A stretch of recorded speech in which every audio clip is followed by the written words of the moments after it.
What's going on YouTube, and welcome back to another video. So guys, today we are doing a guide for Assault on ATT-16. I have to say this adversary mode is very fun. I have been playing it for a couple of days now. The payment is also decent with the double money, and I don't think there is anything like this in the game right now, so definitely check it out. So first of all, if you want to launch it, go to the menu, go to online, go to jobs, go to play job, go to Rockstar Created, go to adversary mode, and then in this list right now it's the first one, but just search for Assault on ATT-16. So first of all, there are two teams in this game mode, attackers and defenders. I will explain most of the things as a attacker, but just keep in mind a defender always just has to do the opposite. I will also first explain the main goal of the game mode, and then afterwards also some side things and some other tips which you can use to, for example, earn some more money.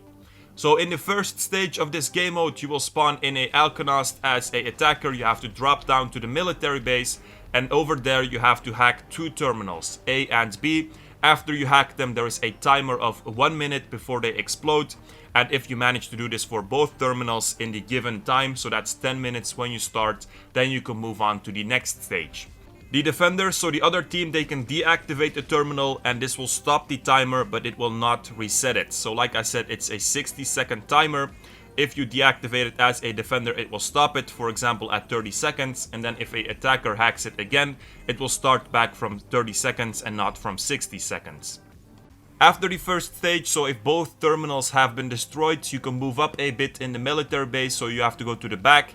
And over there you have to do the same. So again, two terminals, A and B, hack them, 60-second timer. And if you manage to destroy them, you can move up to the next stage, which is on the aircraft carrier. So nothing different really about the second stage. After you finish a stage, by the way, the timer is always extended with 5 minutes. So like I said, you start out with 10 minutes when you start the game mode. But in total, the game mode will last about 20 to 30 minutes if you complete it entirely. After you finish the second stage, you can spawn in a rogue to fly to the aircraft carrier, because otherwise it's kind of difficult, of course, to get there. And you can spawn it in by holding the triangle button on PlayStation, or normally the button that you use, for example, to respawn in a race. The third stage is pretty simple, I would say.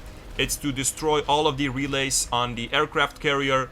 The rogue has lock-on missiles and also explosive rounds, so this normally it shouldn't be that difficult.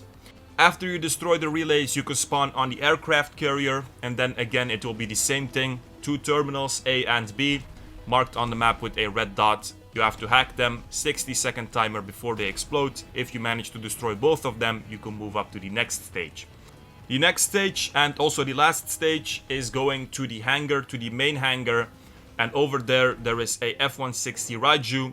You have to steal this, you have to open the gates for this, and then if you manage to steal the raiju and also fly away with it, you will complete the game mode and you will win as a attacker. This is also the only way to win as a attacker. If the game mode ends any time before this, so if the timer runs out and you don't manage, for example, to destroy the relays, or you don't manage to hack both of the terminals, then the defenders will win. So in general, I would say the role of the attackers is more difficult. If you want to open the gates, there are two green circles, just stand in them, press right on D-pad, and then on PlayStation you have to tap X to open the doors. The controls are always on the top left, by the way. When you open the doors entirely, then you can get in the F-160 raiju. Before this it will say unavailable, then you have to fly it out, and this is the end of the game mode. The doors, by the way, the defenders can also close them back, so they will also have a green circle on the other side, and they can also push it back to close it. So this is also something that you have to keep in mind. After you win the game mode, you will see that the payment is pretty good, pretty decent, 290k over here. This is also plus some bonuses. Like I said in the beginning, there are some side things that you can also do to earn some more money. But in general, if you reach one of the last stages, so if you reach the aircraft carrier, you will get around 200k if you win. Of course, this is with the double money, so keep that in mind. Over here it says 236, so this is the money that you get without the bonuses, so we got around 60k of bonuses in that game. Now, some other side things, some other tips. First of all, there are game objectives in this game mode. You can hold right on D-pad to view them, and if you complete one of these objectives, you will get an additional 30k. Some of them are personal, some of them are team objectives, doesn't matter for all of them. you will get 30k. Sometimes it's 4 objectives, sometimes 5, so you can get up to 150k if you complete all of them. Now, I have to be honest, the 30k, it could also be that this is double money as well. So in a normal week, it could be 15k, but I'm not sure about this. The next tip that I have for you guys is that the attackers team can use their cargobob as a spawn location. For the entire team, there is one cargobob. You can move this, you can place this wherever you want, and then the entire team can use it as a spawn location. Now, of course, the defenders can also destroy the cargobob and then it will go back to its original location, which is different for every stage, but it's always, of course, further away from the objective. So when you die, you always have a couple of options for spawn locations. This is also different for every stage. So in the first one, it's the base, the Alkanast, and then also the cargobob. Later on, it could also be, for example, the aircraft carrier, a dinghy, again the cargobob, or maybe in a plane, in a rogue. It's also an option in one of the stages. The next tip that I have for you guys is in the first stage. So there is this truck, which will also be marked on the map for the attackers. If you move this in the hangar over here, you will get a upgrade of armor on your vehicles, also a weapon upgrade, I think. So if you do this as an attacker, this is good, of course, but over here I was playing as a defender, so I just destroyed the truck, and then the attackers cannot do this anymore. Next tip is that on the map you will always see these cash symbols. These are data drives that you can steal, and if you do this you will earn additional cash. On the bottom right there is also a bar. If you fill this up entirely, it means that you have stolen all of the data drives. Now for the defenders, it's actually very easy because they get money for every data drive that is not stolen. So they don't have to do anything, they just have to trust that the attackers won't steal anything. And most of the time, more than half of the data drives are not even stolen. So the defenders always get a cash bonus for not doing anything. The next tip is that you can always spawn in a vehicle, no matter where you are. So most of the time it will be a motorcycle.